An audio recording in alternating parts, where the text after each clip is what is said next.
Hey guys, so today I'm going to be showing you how to get this color combination right here.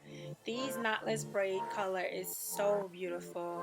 So stay tuned to find out how I achieve this marvelous color. So just do whatever, turn, swirl,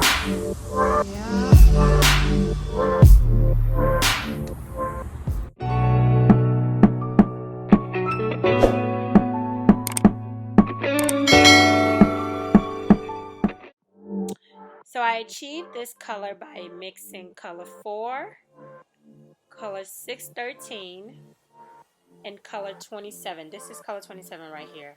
So this is like the expression here that comes 3 bundles in a pack.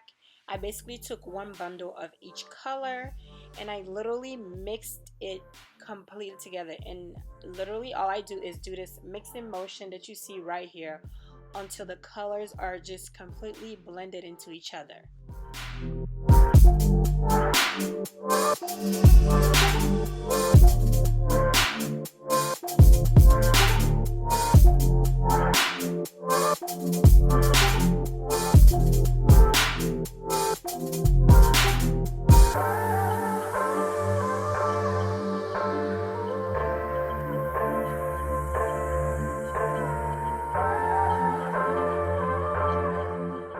Okay guys, so now I'm gonna start showing you guys how I insert the knotless braid. I already have knotless braid video on my channel, so please go check that out if you need step-by-step instructions on how to do it. But this is very simple. You just start off with a braid as you see here, and then you take the hair and you add it to the very bottom. Just literally follow what I'm doing and you should be able to get the braids in. This is relatively simple if you already know how to plait, but I'm gonna go ahead and insert a few braids just to show you guys how I did it. Also, I want to say that so this hair, if you don't notice, the color of the braids is like there's some that's a little bit darker than the others. So basically I have highlights, and what I did to achieve the highlights is I took some of the hair that I mixed and I literally just took 1 bundle of the 613 and I mixed it with the already mixed hair just to lighten it up, and that's how I achieved the highlights. And I just put like a couple of those, so I would put like, let's say 4 dark ones, and then I would put like 1 really light one, and that's how I achieved that like highlighted look that you see at the very end. But yeah, this is all I do.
am all done. I don't know if you guys can see the highlight that I spoke of earlier, but if you look closely, you'll see it. Now I'm going to go dip it and we're all done.